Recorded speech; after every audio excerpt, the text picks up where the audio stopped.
Erectile dysfunction అంటే శృంగారంలో ఇబ్బందులు. Erection అంటే లేవడం అని అర్థం. అంగస్తంభన సమస్యలు అంటారు మన తెలుగులో. స్తంభం అంటే ఏమిటి? మనం ఏ గుళ్ళో వెళ్ళి చూసినా మనకు ఒక పిల్లర్ ఇలా కనబడుతుంది. 4 పిల్లర్స్ ఉంటాయి. వాటిని స్తంభాలు అంటారు. అంగస్తంభనం, అంగం స్తంభంలాగా నిలువుగా లేకపోవడాన్ని అంగస్తంభన సమస్య అంటారు. అంగం అనేది మగవాళ్ళకి అందరికీ కూడా మెత్తగాను చిన్నగాను ఉంటుంది. శృంగారం చేసే టైంలో ఆలోచన వచ్చినా టచ్ అయినా వెంటనే అది పెద్దగా అవుతుంది. ఒక చిన్నపాటి స్ట్రక్చరు సైజు పెంచుకోవాలన్నా, దాని గర్త్ పెరగాలన్నా, లెంత్ పెరగాలన్నా ఏం జరగాలి? అయితే అందులోకి గాలి రావాలి. అంగంలోకి గాలి వచ్చే అవకాశం లేదు. కేవలం లంగ్స్ అని మనం ఊపిరి పీల్చుకున్నప్పుడు లంగ్స్ మాత్రమే గాలి వెళ్తుంది. ఇక రెండోది ఫ్లూయిడ్ రావాలి. ఫ్లూయిడ్ ఏమొస్తుంది? మూత్రం కాదు, సో రక్తం రావాలి. మీరు అందరూ గమనిస్తారు, శృంగారంలో పాల్గొన్నప్పుడు హార్ట్ రేట్ పెరుగుతుంది.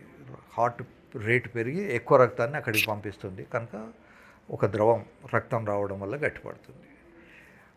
మరి గాలి కాదు, రక్తం కాదు, ఇంకేముంటుంది? దీనికి నరాల బలహీనత అని ఒక చెడ్డ పేరు వచ్చింది. నరాలకును దీనికి పెద్ద సంబంధం లేదు. సో ఇన్ జనరల్గా ఇది వాస్కులర్, రక్తం రావడం రక్తం వెళ్ళిపోవడం అనే దాని మీద డిపెండ్ అయి ఉంటుంది. గేదెకు 4 సనులు ఉంటాయి, మెత్తగా ఉంటాయి. దూడ వచ్చి తగలగానే అవి గట్టిపడతాయి. సేమ్ థింగ్ హ్యాపెన్స్ మగవాళ్ళకు కూడా. మెత్తగా ఉన్న స్ట్రక్చర్ గట్టిపడాలి, గట్టిపడ్డది లోపలికి వెళ్ళాలి, లోపల 5 నిమిషాలు ఉండాలి. ఈ 3 స్టేజ్లలో ఏ స్టేజ్ లేకపోయినా వాడికి అంగస్తంభన సమస్య ఉన్నట్టే లెక్క. చాలామందికి ఈ లాస్ట్ పీరియడ్ నేను ఇందాక చెప్పానే 5 to 7 minutes లోపల ఉండాలని, అది ఉండే అవకాశం తక్కువ. సో దాన్ని ప్రిమెచ్యూర్ ఇజాక్యులేషన్ అంటారు. ఈ ప్రిమెచ్యూర్ ఇజాక్యులేషన్ కానీ ఎరెక్షన్ కానీ ఇవన్నీ కూడా మనం మాట్లాడుకున్నప్పుడు ఉంటాయి, కానీ యాక్చువల్గా జరిగినప్పుడు ఇది ప్రిమెచ్యూర్ ఇజాక్యులేషను, ఇది ఎరెక్టైల్ డిస్ఫంక్షను అని చెప్పడం చాలా కష్టం. ఇవన్నీ ఇంటర్ డిపెండెంట్, ఒకదాని మీద ఒకటి డిపెండ్ అయి ఉంటాయి. సో అంగస్తంభన సమస్యలకు ఫస్ట్ అండ్ ఫార్మోస్ట్ ఇప్పుడు రావడానికి కారణం మన లైఫ్ స్టైల్. ఇందాక మనం డిస్కస్ చేసినట్టు టైట్ అండర్వేర్లు వేసుకోవడము, వేడి నీళ్ళు స్నానం చేయడము, హార్డ్ వర్క్ లేకుండా ఉండడము, ఇవన్నీ కూడా ఒక పార్ట్. రెండోది జంక్ ఫుడ్స్ తినడము, దానివల్ల పెద్ద పొట్ట రావడము, లోపల కొవ్వులు పెరిగిపోవడము, దీనివల్ల E2 అనే ఒక హార్మోన్ పెరిగిపోయి వాళ్లకు ఈవెన్ మగపిల్లలు కూడా పెద్ద పెద్ద బ్రెస్ట్ రావడం, ఇవన్నీ జరుగుతుంటాయి. ఇప్పుడు మనం కొవ్వు గురించి మాట్లాడుకున్నాం. టెస్టోస్టెరాన్ అనే హార్మోను మనిషి హార్డ్ వర్క్ చేసినప్పుడే వస్తూ ఉంటుంది. సో హార్డ్ వర్క్ లేదు కనుక టెస్టోస్టెరాన్ అనే హార్మోన్ రాదు. కొవ్వు వచ్చినప్పుడు E2 అనే హార్మోన్ రావడం వల్ల ఈ ప్రాబ్లం వస్తూ ఉంటుంది.